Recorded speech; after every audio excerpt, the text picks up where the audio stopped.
Hi ಎಲ್ಲರಿಗೂ ನಮಸ್ತೆ. Welcome back to ನುಡಿ ಜನ ಯೂಟ್ಯೂಬ್ ಚಾನಲ್. ನಾನು ನಿಮ್ಮ ಪ್ರೀತಿಯ ಜಯಶ್ರೀ. ಸೊ ಫ್ರೆಂಡ್ಸ್, ಎಲ್ಲರೂ ಹೇಗಿದ್ದೀರಾ? ನಾನು ಕೂಡ ಚೆನ್ನಾಗಿದ್ದೀನಿ, ನೀವು ಕೂಡ ಚೆನ್ನಾಗಿದ್ದೀರಿ ಅಂತ ಭಾವಿಸ್ತಾ ಇವತ್ತಿನ ಒಂದು ವಿಡಿಯೋವನ್ನ ಶುರು ಮಾಡೋಣ. ಸೊ ಆಲ್ರೆಡಿ ನಿಮ್ಗೆಲ್ಲರಿಗೂ ಗೊತ್ತಿರುವ ಹಾಗೆ ಗೃಹಲಕ್ಷ್ಮಿಗಳು ಯಾವುದೇ ಕಂತುಗಳು ಇನ್ನೂ ಕೂಡ ಬರ್ತಾ ಇಲ್ಲ. ಯಾಕೆ ಬರ್ತಾ ಇಲ್ಲ ಅನ್ನೋದೇ ಒಂದು ಪ್ರಶ್ನೆಯಾಗಿದೆ. ಸೊ ನೀವು ಆಲ್ರೆಡಿ ತಮ್ನಿಲಲ್ಲಿ ನೋಡಿರುವ ಹಾಗೆ ಗೃಹಲಕ್ಷ್ಮಿ ಕಂತುಗಳಿಗೆ ಅಂದ್ರೆ 6,000 ರೂಪಾಯಿ ಆಗಿರ್ಬೋದು, ನಿಮ್ದು 8 ಕಂತು, 4 ಕಂತುಗಳಾಗಿರಬಹುದು, 3 ಕಂತುಗಳಾಗಿರ್ಬೋದು, 2 ಕಂತುಗಳಾಗಿರ್ಬೋದು, ಎಷ್ಟು ಕಂತು ಬಾಕಿ ಇದೆ ಅದಕ್ಕೆಲ್ಲ ಕತ್ರಿ. ಹಾಗಾದ್ರೆ ಇನ್ ಮುಂದೆ ಬರಲ್ವಾ ಗೃಹಲಕ್ಷ್ಮಿ? ಸಚಿವೆ ಲಕ್ಷ್ಮಿ ಹೆಬ್ಬಾಳ್ಕರ್ ಮೇಡಮ್ ಏನ್ ಹೇಳಿದ್ದಾರೆ? ಯಾಕೆ ಬರಲ್ಲ ಗೃಹಲಕ್ಷ್ಮಿ? ಸ್ಟಾಪ್ ಮಾಡಿದ್ರ?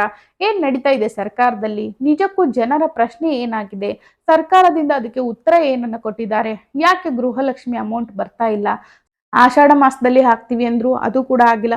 ಶ್ರಾವಣ ಮಾಸ ಕಳಿತಾ ಬಂತು, ಅದು ಕೂಡ ಹಾಕಿಲ್ಲ. ವರಮಹಾಲಕ್ಷ್ಮಿ ಹಬ್ಬಕ್ಕಂದ್ರು, ವರಮಹಾಲಕ್ಷ್ಮಿ ಹಬ್ಬ ಆಗಿ ಹೋಯ್ತು. ಇನ್ನೇನು ಗೌರಿ ಗಣೇಶ ಹಬ್ಬಕ್ಕೆ ಹಾಕ್ತಿವಿ ಅಂದ್ರು, ಅದು ಕೂಡ ಒಂದೇ ವಾರದಲ್ಲಿದೆ.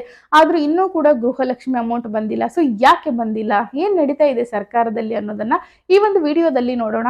ಸೊ ನಿಮ್ಗೂ ಕೂಡ ಗೃಹಲಕ್ಷ್ಮಿ ಅಮೌಂಟ್ ಎಷ್ಟನೇ ಕಂತು ಬಂದಿದೆ, ಎಷ್ಟನೇ ಕಂತು ಬರಬೇಕು ಅಂತ ತಪ್ಪದೆ ಕಾಮೆಂಟ್ ಮಾಡಿ. ಸೊ ಬೇರೆಯವರಿಗೆ ನೋಡೋರಿಗೆ ಗೊತ್ತಾಗುತ್ತೆ. ಸೊ ನಿಮ್ಗೆ ಎಷ್ಟನೇ ಕಂತು ಬರಬೇಕು, ಎಷ್ಟನೇ ಕಂತು ಬಂದಿಲ್ಲ ಅನ್ನೋದು. ಓಕೆನಾ? ಸೊ ಯಾರು ಕೂಡ ಕಮೆಂಟ್ ಮಾಡದೆ ಹಾಗೆ ಹೋಗಬೇಡಿ. ಸೊ ನಿಮಗೂ ಕೂಡ ಗೃಹಲಕ್ಷ್ಮಿಗಳ ಅಪ್ಡೇಟ್ ಬೇಕು. ಹಾಗೆ ನನ್ನ ಒಂದು ಈ ಚಾನಲಲ್ಲಿ ನಿಮಗೆ ಎಲ್ಲ ಸರ್ಕಾರಿ ನ್ಯೂಸ್ಗಳ ಅಪ್ಡೇಟ್ ಇರುತ್ತೆ. ಯಾವೆಲ್ಲ ಸ್ಕೀಮ್ಗಳಿದೆ, ಪೋಸ್ಟ್ ಆಫೀಸ್ ಸ್ಕೀಮ್ ಆಗಿರಬಹುದು, ಗೌರ್ಮೆಂಟ್ ಸ್ಕೀಮ್ಗಳಾಗಿರ್ಬೋದು.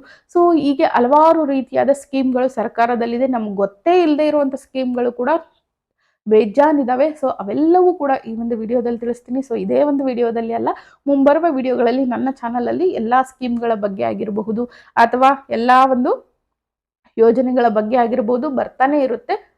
ಸೊ ಹಾಗಾಗಿ ನೀವು ನನ್ನ ಚಾನಲ್ ಅನ್ನ ಸಬ್ಸ್ಕ್ರೈಬ್ ಮಾಡ್ಕೊಳ್ಳಿ. ಈ ವಿಡಿಯೋ ಇಷ್ಟ ಆದ್ರೆ ಲೈಕ್ ಮಾಡಿ, ಹಾಗೆ ನಿಮ್ಮ ಫ್ರೆಂಡ್ಸ್ ಫ್ಯಾಮಿಲಿ ಎಲ್ಲರಿಗೂ ಕೂಡ ಶೇರ್ ಮಾಡಿ. ಸೊ ಈಗ ನಾನು ಹೇಳಿರುವ ಹಾಗೆ ಗೃಹಲಕ್ಷ್ಮಿ ಯೋಜನೆಯ ಅಮೌಂಟ್ಗೆ ಕತ್ತರಿ. ಸೊ ಯಾಕೆ ಕತ್ತರಿ? ಸೊ ಯಾಕೆ ಬಂದಿಲ್ಲ 4 ತಿಂಗಳಿಂದ ಗೃಹಲಕ್ಷ್ಮಿ ಅಮೌಂಟು? ಸೊ ಮೊದಲು ಅದ್ರ ಬಗ್ಗೆ ತಿಳ್ಕೊಳ್ಳೋಣ. ಓಕೆನಾ? ಸೊ ಮೊದಲಿಗೆ ಯಾಕೆ ಬಂದಿಲ್ಲ ಅಂತ ಹೇಳ್ಬಿಟ್ಟು ನಿಮ್ಗೆಲ್ಲರಿಗೂ ಗೊತ್ತಿರಬಹುದು. ಒಂದು ಶ್ರಾವಣ ಮಾಸದಲ್ಲಿ ಎಲ್ರಿಗೂ ಕೂಡ ಹಾಕ್ತಿವಿ ಅಮೌಂಟ್ ಅಂತ ಹೇಳಿದ್ರು. 23, 24 ಕಂತುವರೆಗೂ ಒಂದಿಷ್ಟು ಜನರಿಗೆ ಹಾಕಿದ್ರು. ಸೊ ಇನ್ನ 25ನೇ ಕಂತು ಜುಲೈವರೆಗೂ ಕೂಡ ಎಷ್ಟೋ ಜನರಿಗೆ ಬಂದಿಲ್ಲ. ಸೊ ಇದು ಆಗಸ್ಟ್ ತಿಂಗಳ ಎಂಡ್ ಬಂತು. ಆಲ್ರೆಡಿ 20 ಬಂತು ಡೇಟ್, ಆದ್ರೂ ಕೂಡ ಇನ್ನೂ ಕೂಡ ಹಾಕಿಲ್ಲ. ಅವ್ರು ಹೇಳಿರುವ ಪ್ರಕಾರ 1ನೇ ತಾರೀಕಿನಿಂದ 20ನೇ ತಾರೀಕಿನೊಳಗಾಗಿ ಅಥವಾ 16ನೇ ತಾರೀಕಿನೊಳಗಾಗಿ ನಾವು ಕಂತುಗಳನ್ನ ಕ್ಲಿಯರ್ ಮಾಡ್ಬಿಡ್ತೀವಿ. ಅಂದ್ರೆ ಯಾವ ಕಂತಿರುತ್ತೆ ಆ ತಿಂಗಳಲ್ಲಿ ಆ ಕಂತನ್ನ ಕ್ಲಿಯರ್ ಮಾಡ್ತೀವಿ ಅಂತ ಹೇಳಿದ್ರು. ಸೊ ಅವ್ರು ಹೇಳಿರುವ ಪ್ರಕಾರ ಅವರೇ ಅದಕ್ಕೆ ಸ್ಟಿಕ್ ಆನ್ ಆಗಿಲ್ಲ. ಸೊ ಯಾಕಪ್ಪ ಅಂತ ಹೇಳಿದ್ರೆ, ಸೊ ಇಲ್ಲಿ ಗೃಹಲಕ್ಷ್ಮಿ ಅಮೌಂಟ್ ಏನಾಗ್ತಾ ಇದೆ ಅಂತ ಹೇಳಿದ್ರೆ ಹಲವಾರು ರೀತಿಯಾಗಿ ತೊಂದರೆಗಳು ಬರ್ತಾ ಇರುವಂತದ್ದು. ಸೊ ಯಾವ ರೀತಿ ತೊಂದರೆಗಳು ಅಂತ ಹೇಳಿದ್ರೆ, ಅವರವರ ಪಕ್ಷದಲ್ಲಿ ಅವ್ರು ಏನ್ ಮಾಡ್ತಾ ಇದ್ದಾರೆ ಅಂದ್ರೆ ಚರ್ಚೆಯನ್ನ ನಡೆಸ್ತಾ ಇದ್ದಾರೆ. ಸೊ ಬಂದ್ ಮಾಡ್ಬಿಡಿ, ನಮ್ಗೆ ಆರ್ಥಿಕ ಹೊರೆ ತುಂಬಾ ಆಗ್ತಾ ಇದೆ ಅಂತ ಹೇಳ್ಬಿಟ್ಟು ಸರ್ಕಾರದಲ್ಲಿ ಏನ್ ನಡೀತಾ ಇದೆ, ಚರ್ಚೆ ನಡೀತಾ ಇದೆ. ಓಕೆನಾ? ಸೊ ಇದ್ರ ಮಧ್ಯೆ ಈಗ ನಮ್ಗೆ ಒಟ್ಟಿಗೆ ಅವರು 4 ಕಂತುಗಳು ಜಮಾ ಮಾಡ್ಬೇಕು. ಸೊ ನಾನು ಹೇಳಿರುವಾಗೆ 4 ಕಂತುಗಳು, ಒಂದು 22, 23, 24, 25 ಈಗ 4 ಕಂತುಗಳು ಜುಲೈ ತಿಂಗಳವರೆಗೂ ಅವರು ಜಮಾ ಮಾಡ್ಬೇಕು. ಸೊ ಹಾಗಾಗಿ ಅವ್ರಿಗೆ ಒಬ್ಬೊಬ್ಬರಿಗೆ 8 ಸಾವಿರ ಜಮಾ ಮಾಡ್ಬೇಕು ಅಂತ ಹೇಳಿದ್ರೆ ಕೋಟ್ಯಾಂತರ ರೂಪಾಯಿ ಅಮೌಂಟ್ ಆಗುತ್ತೆ. ಸೊ ಈ ರೀತಿ ಅವರು ಯೋಚನೆ ಮಾಡ್ತಿರುವಂತದ್ದು. ಸೊ ಇದರಿಂದ ಎಷ್ಟೋ ಜನರಿಗೆ, ಬೇರೆಯವರಿಗೆ, ಅಂದ್ರೆ ಇಲ್ಲಿ ಸರ್ಕಾರ ಏನ್ ಮಾಡ್ತಾ ಇದೆ ಅಂತ ಹೇಳಿದ್ರೆ ಜನರಿಂದ ತಗೊಂಡ ಅಮೌಂಟ್ ಜನರಿಗೆ ಕೊಡ್ತಾ ಇದ್ದಾರೆ. ಸೊ ಯಾವ ರೀತಿ ಅಂತ ಹೇಳ್ತೀನಿ ಕೇಳಿ. ಸೊ ಇಲ್ಲಿ ನಿಮ್ಗೆಲ್ಲರಿಗೂ ಗೊತ್ತಿರಬಹುದು, ಒಂದು ದಿನಸಿ ಬೆಲೆ ಆಗಿರ್ಬೋದು, ತರಕಾರಿ ಬೆಲೆ ಆಗಿರ್ಬೋದು, ಅಥವಾ ಇನ್ನುಳಿದಂತ ಯಾವುದೇ ಒಂದು ಬಟ್ಟೆ ತಗೊಳ್ಳಿ, ನೀವು ಯಾವುದೇ ಒಂದು ದಿನಸಿ ತಗೊಳ್ಳಿ, ಅಥವಾ ನೀವು ಯಾವುದೇ ಒಂದು ಶಾಪ್ಗೆ ಹೋಗಿ ಏನಾದ್ರೂ ಒಂದು ತಗೊಳ್ಳಿ, ನಮಗೆ GST ಹಾಕ್ತಾರೆ, ಪ್ಲಸ್ ಟ್ಯಾಕ್ಸ್ ಹಾಕ್ತಾರೆ. ಎಲ್ಲವೂ ಕೂಡ ನಮ್ಮಿಂದನೇ ತಗೊಳ್ತಾರೆ. ಒಂದು ಹಾಲಿನ ದರ ಏರಿಸಿದ್ದಾರೆ. ಸೊ ದಿನಬಳಕೆ ವಸ್ತುಗಳು ಏನಿದಾವಲ್ವಾ, ಸೊ ಇವು ನೆಸಸರಿ ಇದ್ದೇ ಇದೆ ಜನಗಳಿಗೆ. ಸೊ ಹಾಗಾಗಿ ನಾವು ಡೈಲಿ ಅದನ್ನ ಯೂಸ್ ಮಾಡ್ತೀವಿ, ನಾವು ಡೈಲಿ ಅದನ್ನ ತೆಗೆದುಕೊಂಡೇ ತಗೊಂತೀವಿ. ಸೊ ಹಾಗಾಗಿ ಜನರ ಒಂದು ದೃಷ್ಟಿಯಿಂದ ಸೊ ಸರ್ಕಾರ ಏನ್ ಮಾಡ್ತಾ ಇದೆ ಅಂತ ಹೇಳಿದ್ರೆ, ಜನರಿಗೆ ನೀಡಿರುವಂತ ವಸ್ತುಗಳ ಬೆಲೆ ಏರಿಕೆ ಮಾಡಿದ್ರೆ ಅವ್ರೇನ್ ಮಾಡ್ತಾರೆ ಅಂತ ಹೇಳಿದ್ರೆ ದುಡ್ಡು ಕೊಟ್ಟೇ ಕೊಡ್ತಾರೆ. ಸೊ ಅದನ್ನ ಅವ್ರು ತಗೊಂಡೇ ತಗೊಂತಾರೆ. ಸೊ ಯಾವ ರೀತಿ ಅಂತ ಹೇಳಿದ್ರೆ, ಸೊ ಫಾರ್ ಎಕ್ಸಾಂಪಲ್ ಹಾಲ್ ಅಂತ ತಿಳ್ಕೊಳ್ಳಿ, ನಮ್ಗೆ ಡೈಲಿ ಯೂಸ್ಗೆ ಅದು ಬೇಕೇ ಬೇಕು, ಅದಿಲ್ಲಂದ್ರೆ ನಡೆಯಲ್ಲ. ಓಕೆನಾ? ಸೊ ಹಾಗಾಗಿ ಅದರ ದರ ಕೂಡ ಏರಿಕೆ ಮಾಡಿದ್ರು. ಪೆಟ್ರೋಲ್, ಸೊ ಪೆಟ್ರೋಲು ಡೀಸೆಲ್ ಅಂತೂ ಡೈಲಿ ಬೇಕೇ ಬೇಕು. ಸೊ ಅದು ಕೂಡ ಏರಿಕೆ ಮಾಡಿದ್ರು. ಸೊ ಇದರಿಂದ ಏನಾಗ್ತಾ ಇದೆ ಅಂತ ಹೇಳಿದ್ರೆ, ನಮ್ಮ ದುಡ್ಡು ತಗೊಂಡು ನಮಗೆ ವಾಪಸ್ ಕೊಡ್ತಿರುವಂತದ್ದು. ಸೊ ಇಲ್ಲಿ ಗಂಡನ ಹತ್ರ ಪೆಟ್ರೋಲ್ ಕಾಸು ಇಸ್ಕೊಂಡು ಹೆಂಡತಿಗೆ ಅದನ್ನ ಅಮೌಂಟ್ ಆಗಿ ಗೃಹಲಕ್ಷ್ಮಿ ಅಂತ ಹೇಳ್ಬಿಟ್ಟು ಕೊಡುವಂತದ್ದು. ಸೊ ಈ ರೀತಿ ಮಾಡ್ತಾ ಇದ್ದಾರೆ. ಸೊ ಇಷ್ಟು ದಿನ ಬೆಲೆ ಏರಿಕೆ ಸ್ಟ್ರೈಕ್ ಕೂಡ ಆಯ್ತು, ಅದಕ್ಕೂ ಕೂಡ ಸರ್ಕಾರ ಜಗ್ಲಿಲ್ಲ. ಯಾಕಪ್ಪ ಅಂತ ಹೇಳಿದ್ರೆ, ಅವ್ರೇನಾದ್ರೂ ಬೆಲೆ ಏರಿಸಿಲ್ಲ ಅಂದ್ರೆ ಇಲ್ಲಿ ಅವ್ರಿಗೆ ಆರ್ಥಿಕ ಹೊರೆ ಹೆಚ್ಚಾಗುತ್ತೆ. ಸೊ ಅದರಿಂದ ಏನ್ ಮಾಡ್ತಾರೆ ಅವರು, ನಮ್ದು ಇಲ್ಲಿ ತಗೊಳ್ಳೋದು ಇಲ್ಲಿ ಕೊಡೋದು. ಸೊ ಅದೇನು ಅಂತಾರಲ್ಲ, ಎಡಗೈಯಿಂದ ತಗೊಂಡು ಬಲಗೈ ಕೊಟ್ರು ಅನ್ನೋ ಹಾಗೆ. ಸೊ ಈ ರೀತಿ ಸರ್ಕಾರ ನಡೆಸ್ತಾ ಇದ್ದಾರೆ. ಸೊ ಹಾಗಾಗಿ ಜನರು ಏನ್ ಮಾಡ್ತಾ ಇದ್ದಾರೆ, ಇಲ್ಲಿ ಬರೀ ಬಂದೇ ಇಲ್ಲ ನಮ್ಗೆ ಅಮೌಂಟ್ ಅಂತ ಅಷ್ಟೇ ಅವ್ರ ತಲೆಯಲ್ಲಿ ಇರುವಂತದ್ದು. ಸೊ ಇಲ್ಲಿ ನಮ್ಗೆ ಹಿಂದೆ ಹಿಂದೆ ಎಷ್ಟು ದುಡ್ಡು ಹೋಗ್ತಾ ಇದೆ ಅನ್ನೋದು ಯಾರಿಗೂ ಕೂಡ ಗೊತ್ತಾಗ್ತಾ ಇಲ್ಲ. ಯಾಕಪ್ಪ ಅಂತ ಹೇಳಿದ್ರೆ, ಒಂದಲ್ಲ ಒಂದು ರೀತಿಯಾಗಿ ತೆರಿಗೆಯನ್ನ ನಮ್ ಕಡೆಯಿಂದ ಅವರು ವಸೂಲಿ ಮಾಡ್ತಾನೆ ಇದೆ ಸರ್ಕಾರ. ಸೊ ಟ್ಯಾಕ್ಸ್ ಸಹಿತ ಜಾಸ್ತಿ ಮಾಡಿದ್ದಾರೆ. ಸೊ ದಿನಬಳಕೆ ವಸ್ತುಗಳು ನೋಡಬಹುದು ನೀವು, ತರಕಾರಿ ಬೆಲೆ ಗಗನಕ್ಕೇರಿದೆ. ಸೊ ಅದೇ ತರ ದಿನಸಿಗಳಾಗಿರಬಹುದು, ಬೇಳೆ, ಈ ತರ ಎಲ್ಲಾ ವಸ್ತುಗಳ ಬೆಲೆ ರೇಟ್ ಅನ್ನ ಜಾಸ್ತಿ ಮಾಡಿದ್ದಾರೆ.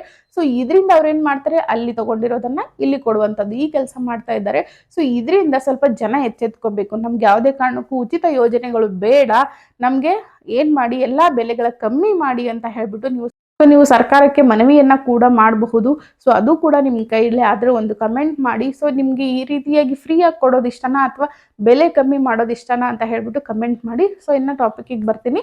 ಸೊ ಏನಪ್ಪಾ ಅಂತ ಹೇಳಿದ್ರೆ, ಈಗಾಗಲೇ ನಾನು ಹೇಳಿರುವ ಹಾಗೆ ಗೃಹಲಕ್ಷ್ಮಿ ಹಣಕ್ಕೆ ಕತ್ತರಿ ಬಿತ್ತು ಅಂತ ಹೇಳ್ಬೋದು. ಸೊ ಏನಪ್ಪಾ ಅಂತ ಹೇಳಿದ್ರೆ, ನಿಮ್ಗೆಲ್ಲರಿಗೂ ಗೊತ್ತಿರುವ ಹಾಗೆ 4 ಕಂತುಗಳು ಬಾಕಿ ಇವೆ, ಓಕೆನಾ. ಸೊ ಜುಲೈವರೆಗೂ ಅವ್ರ ಅಮೌಂಟ್ ಕೊಡ್ಬೇಕು. ಸೊ ಯಾಕೆ ಕೊಡ್ತಾ ಇಲ್ಲ ಅಂತ ಹೇಳಿದ್ರೆ, ಲಕ್ಷ್ಮಿ ಹೆಬ್ಬಾಳ್ಕರ್ ಮೇಡಮ್, ಸಚಿವೆ ಲಕ್ಷ್ಮಿ ಹೆಬ್ಬಾಳ್ಕರ್ ಮೇಡಮ್ ಹೇಳ್ತಾ ಇರುವಂತದ್ದು ಒಂದೇ ಒಂದು ಉತ್ತರ.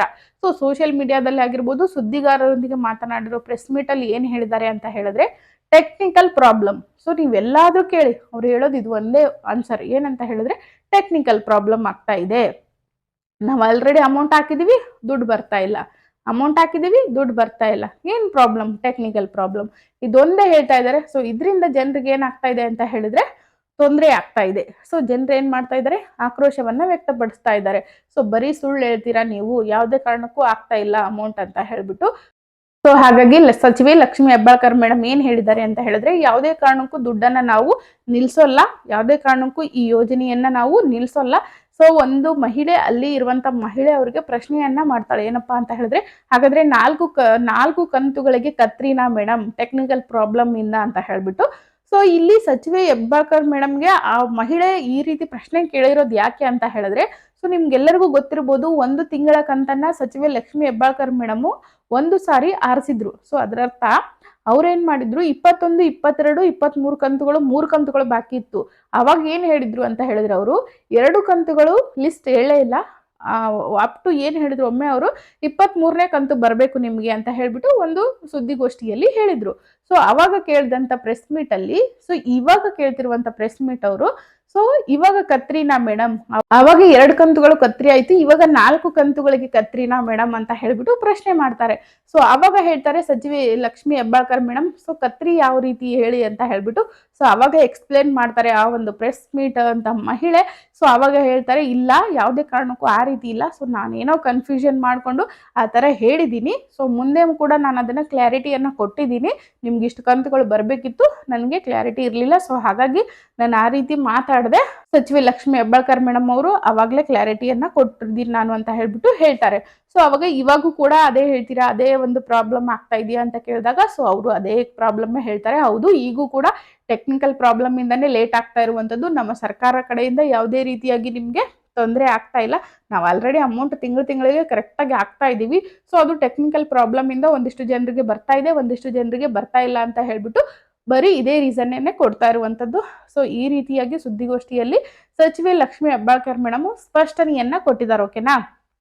ಸೊ ಡೋಂಟ್ ವರಿ, ಯಾರು ಕೂಡ ವರಿ ಮಾಡ್ಕೋಬೇಡಿ. ಅವ್ರು ಹೇಳಿರುವ ಪ್ರಕಾರ ಮೋಸ್ಟ್ಲಿ ಇರ್ಬೋದೇನೋ ಟೆಕ್ನಿಕಲ್ ಪ್ರಾಬ್ಲಮ್. ಸೊ ಯಾರಿಗೂ ಗೊತ್ತು ಅಲ್ವಾ, ಸೊ ನೋಡಿದವ್ರಿಗೆ ಗೊತ್ತಿರುತ್ತೆ. ಸೊ ಹಾಗಾಗಿ ನೀವು ನಂಬೇಕಾಗುತ್ತೆ. ಸೊ ಈ ರೀತಿಯಾಗಿ ಅವರು ಉತ್ತರ ಕೊಟ್ಟಿರುವಂತದ್ದು. ಯಾವುದೇ ಕಾರಣಕ್ಕೂ ಗೃಹಲಕ್ಷ್ಮಿ ಬಂದಾಗಲ್ಲ, ನಾವು ಕೊಡ್ತೀವಿ ಅಮೌಂಟ್ ಅಂತ ಹೇಳಿದ್ದಾರೆ. ಸೊ ಗೌರಿ ಗಣೇಶ ಹಬ್ಬ ಬರುವಷ್ಟರಲ್ಲಿ ಕೊಡ್ತೀವಿ ಅಂತ ಹೇಳಿದ್ದಾರೆ. ಯಾರು ಕೂಡ ವರಿ ಮಾಡ್ಕೋಬೇಡಿ. ಸೊ ಮುಂಬರುವ ಒಂದು ದಿನಮಾನಗಳಲ್ಲಿ ಕೊಡ್ತೀವಿ ಅಂತ ಹೇಳಿದ್ದಾರೆ. ಸೊ ಹಾಗೇನಾದ್ರೂ ಅಮೌಂಟ್ ಬಂತು ಅಂತ ಹೇಳಿದ್ರೆ ನಾನೇ ಅಪ್ಡೇಟ್ ಕೊಡ್ತೀನಿ. ಸೊ ಹಾಗೆ ಎಷ್ಟೋ ಜನರು ನನ್ನ ಒಂದು ಜನನುಡಿ ಯೂಟ್ಯೂಬ್ ಚಾನಲ್ಗೆ ಕಮೆಂಟ್ಗಳನ್ನ ಮಾಡ್ತಾ ಇದ್ದೀರಾ, ಗೃಹಲಕ್ಷ್ಮಿ ಅಮೌಂಟ್ ಯಾವಾಗ ಬರುತ್ತೆ ಮೇಡಮ್ ಅಂತ ಹೇಳ್ಬಿಟ್ಟು. ಸೊ ಹಾಗಾಗಿ ನಾನು ಈ ಒಂದು ವಿಡಿಯೋದಲ್ಲಿ ತಿಳಿಸ್ತಾ ಇದ್ದೀನಿ. ಹಾಗೆ ಈ ವಿಡಿಯೋ ಲಿಂಕ್ ಅನ್ನ ನಾನು ಜನನುಡಿ ಯೂಟ್ಯೂಬ್ ಚಾನಲ್ ಲಿಂಕ್ ಅಲ್ಲಿ ಕೊಟ್ಟಿರ್ತೀನಿ, ಓಕೆನಾ, ಡಿಸ್ಕ್ರಿಪ್ಷನ್ ಅಲ್ಲಿ. ಅಲ್ಲೂ ಕೂಡ ನೀವು ನೋಡ್ಕೋಬಹುದು, ಓಕೆನಾ. ಸೊ ಹಾಗೆ ನಿಮ್ಗೆ ಏನಾದರೂ ವರ್ಕ್ ಫ್ರಮ್ ಹೋಮ್ ಜಾಬ್ಗಳ ಬಗ್ಗೆ ಬೇಕು ಅಂತ ಹೇಳಿದ್ರೆ ನನ್ನ ಒಂದು ಜನನುಡಿ ಯೂಟ್ಯೂಬ್ ಚಾನಲ್ ಅಲ್ಲಿ ಇರುತ್ತೆ, ಅಲ್ಲಿ ಹೋಗಿ ನೀವು ನೋಡ್ಕೋಬಹುದು. ಈ ಒಂದು ಜಾಬ್ ಆ ಒಂದು ಲಿಂಕ್ ಅನ್ನು ಕೂಡ ನಾನು ಡಿಸ್ಕ್ರಿಪ್ಷನ್ ಅಲ್ಲಿ ಕೊಟ್ಟಿರ್ತೀನಿ. ಆ ಒಂದು ಚಾನಲ್ ಲಿಂಕ್ ಅನ್ನ ನೀವು ಹೋಗಿ ಅಲ್ಲೂ ಕೂಡ ನಿಮ್ಗೆ ಏನಾದರೂ ಮನೆಯಲ್ಲೇ ಕುಳಿತುಕೊಂಡು ಮಾಡುವಂಥ ಕೆಲಸಗಳ ಬಗ್ಗೆ ಇಂಟ್ರೆಸ್ಟ್ ಇದ್ರೆ ನೀವು ಕೂಡ ಅಲ್ಲಿ ಹೋಗಿ ನೋಡಿ ಮಾಡ್ಕೋಬಹುದು, ಓಕೆನಾ. ಸೊ ಇವಾಗ ಗೃಹಲಕ್ಷ್ಮಿ ಅಪ್ಡೇಟ್ ಇದಾಗಿತ್ತು. ಸೊ ಮುಂದೆ ನಿಮ್ಗೆ ಯಾವ ಥರ ವಿಡಿಯೋಗಳು ಬೇಕು, ಸೊ ಅದೇ ಥರ ಯಾವ ಯೋಜನೆಗಳ ಬಗ್ಗೆ ಬೇಕು, ಒಂದು ಲೋನ್ ಯೋಜನೆಗಳಾಗಿರಬಹುದು ಅಥವಾ ಇನ್ನೇನಾದರೂ ಗೌರ್ಮೆಂಟ್ ನ್ಯೂಸ್ಗಳ ಬಗ್ಗೆ ಏನಾದರೂ ಯಾವುದೋ ಒಂದು ಸ್ಕೀಮ್ ಬಗ್ಗೆ ನಿಮ್ಗೆ ಬೇಕು ಅಂತ ಅನ್ಸಿದ್ರೆ ದಯವಿಟ್ಟು ಕಮೆಂಟ್ ಮಾಡಿ. ಸೊ ಹಾಗೆ ಆದಷ್ಟು ಈ ವಿಡಿಯೋನ ಎಲ್ಲರಿಗೂ ಕೂಡ ಶೇರ್ ಮಾಡಿ. ಸೊ ಈ ಚಾನಲ್ಗೂ ನಿಮ್ಮ ಸಪೋರ್ಟ್ ಇರಲಿ ಅಂತ ಹೇಳ್ತಾ ಈ ವಿಡಿಯೋನ ಎಂಡ್ ಮಾಡ್ತಾ ಇದ್ದೀನಿ. ಹಾಗೆ ನಿಮಗೂ ಕೂಡ ಗೃಹಲಕ್ಷ್ಮಿದು ಏನಾದರೂ ಡೌಟ್ಸ್ ಇದ್ದರೆ ಕಮೆಂಟ್ ಮಾಡಿ.